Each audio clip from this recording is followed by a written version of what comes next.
Impossible task here. I've been told that Katrina's an iron chair and she's only given me 10 minutes. It's difficult to cram into 10 minutes what's happened since early March and the 73 meetings that I've personally addressed up and down the length and breadth of Scotland.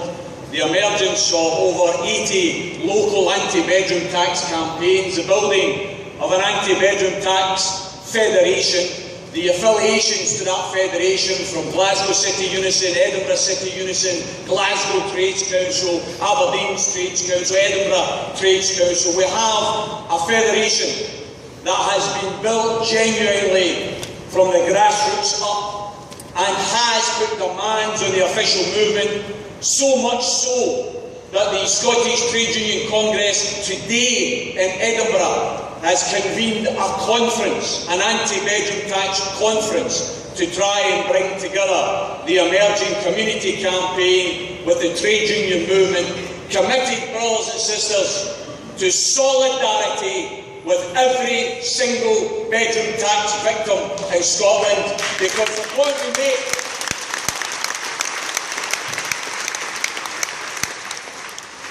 we make at every single meeting, brothers and sisters, as I am not personally affected by the bedroom tax, but I am personally offended by the bedroom tax and what it does to working class communities and to working class families. And the motto that we've adopted, brothers and sisters, that motto emerged at one of our early meetings, where a woman, a grandparent who'd never been involved in any struggle, stood up at a meeting in Glasgow City Unison's offices in early March, and she said, "If you'll stand with me, I'll stand with you."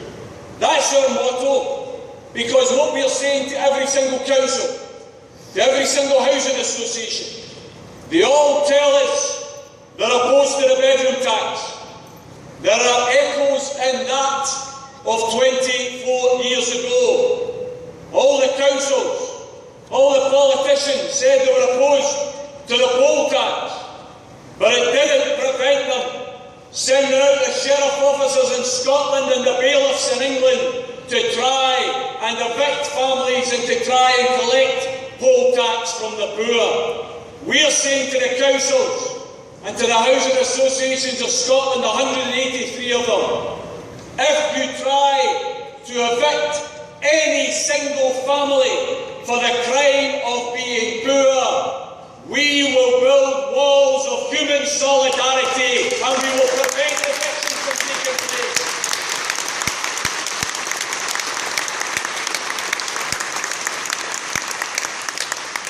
Just like the poll tax deserved to be fought all those years ago, so this vile bedroom tax deserves to be fought.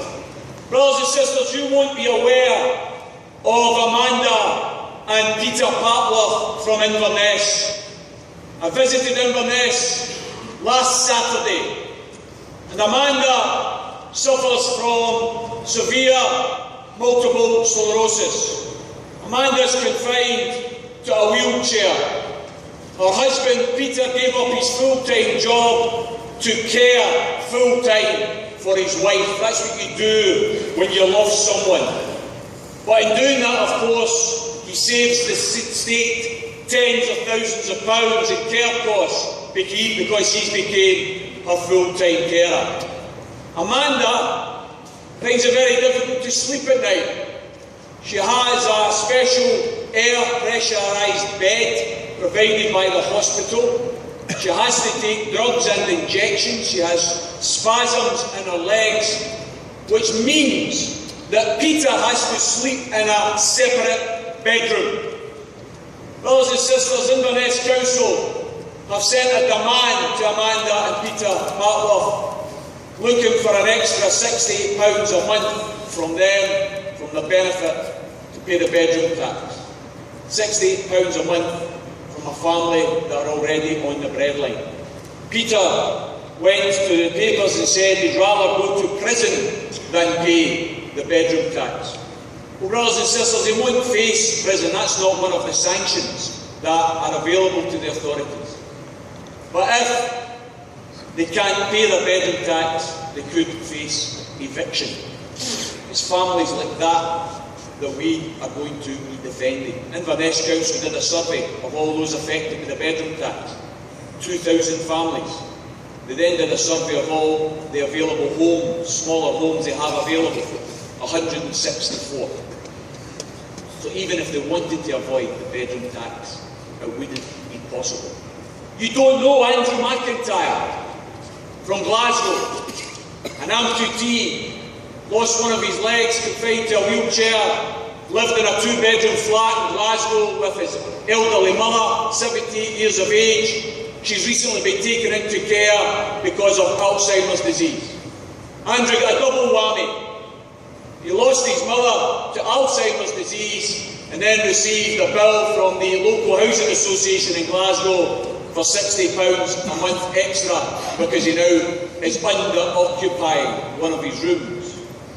What are they going to do with him? Evict him? We have South Lanarkshire Council produced figures in relation to the number of people affected by bedroom tax in the South Lanarkshire area. 5,300 people affected. How many smaller homes do they have available? 40. They have 3,581 victims who need a one-bedroom home to move to avoid bedroom tax. How many do they have available? 13. Brothers and sisters, that's what makes this bedroom tax so damn vile, cold and callous. These swine, like Mr. Freud, who none of us would have ever heard of if it wasn't for this bedroom tax, sitting in his comfortable red benches in the House of Lords, pontificating to families, poor families, because let's remember, in order to be affected by the bedroom tax, you need to be poor. Because in order to get housing benefit, you need to go through hoops, you need to fill in forms, you need to prove to the authorities that you are poor. It's a means tested benefit. Lord Freud pontificates in the House of Lords that people should move to a smaller home, or they should take in a lodger. How ignorant are these people?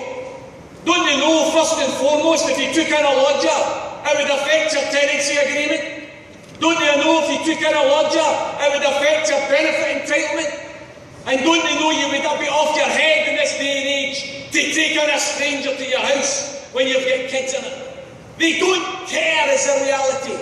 This is a man from Kent, living in an 8-bedroom mansion, pontificating to poor families about taking in lodgers.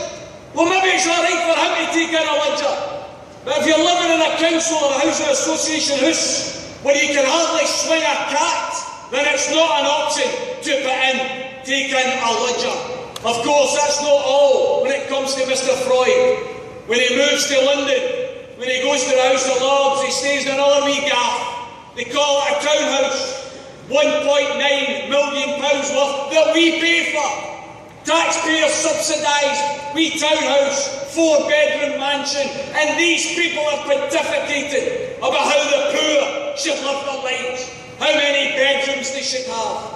660,000 families across the UK affected by the bedroom tax. 2/3 of those families, disabled families. This isn't just an attack on the poor, it's an attack on the poor and the disabled. Brothers and sisters, there are a plethora of issues that we should fight the Tories on. Whether it's the wage freeze, whether it's the benefit cap, whether it's the cut to council services, all of those issues deserve resistance. But I'll tell you what, if we're not prepared to fight the bedroom tax, would be as well to roll over and play dead. They won't just walk over you, they'll walk over you and wipe their feet on you if you don't fight the bedroom tax. That's the reality of the situation we're in. Brothers and sisters, we're saying loud and clear to this cabinet, 29 members of the cabinet, 23 of them personal millionaires, they're political space cadets. They're out of touch with the reality of ordinary lives. We're saying to them loud and clear, not only are we going to fight the bedroom tax, but we're going to build a movement of civil disobedience. that will fight the bedroom tax and all of the welfare reform package as well. They tell us, don't they? They tell us we need the bedroom tax because it's going to save £500 million a year. Brothers and sisters, they're liars and they're hypocrites. On the 1st of April, the poor and the disabled get a bedroom tax. On the 5th of April, 13,000 millionaires in the UK get a 5 pence in a pound tax cut. If they want to save money for the Exchequer, cancel the tax cut for the millionaires. That would raise £1.3 billion, not £500 million. Brothers and sisters, if they want to raise more money for the Exchequer, look at the Zoopla report of yesterday. They've now told us there's an extra 35,000 homes in Britain that are £1 million homes. We now have over 323,000 £1 million homes. What about an extra wee mansion tax instead of a bedroom tax? What about a wee £50 a week? Let's be mild here. Let's be meek and mild mannered. A wee £50 a week mansion tax, £200 a month, would raise over £720 million for the Exchequer. That's the way to raise money, not attacking the poor and the disabled. Brothers and sisters, I have to finish now. I thank the National Substewards Network Conference for giving me the opportunity to speak to you today. I thank you for giving us that platform. I have to say loud and clear here, we have to make up our minds about what type of society we want. In the last 12 months, we have seen the growth from 50% increases to 500,000 people now relying on food banks across the UK. In the 7th richest country in the world, 500,000 people rely on food banks. In the same period that the richest 1,000 in this country saw their wealth increase by £35 billion. 1,000 people now share a combined wealth of £400 billion. It's damned obscene. Brothers and sisters, we have to say loud and clear here that it's time to reignite the spirit of rebellion and resistance, to take on the words, the famous words of that great trade union leader James Larkin.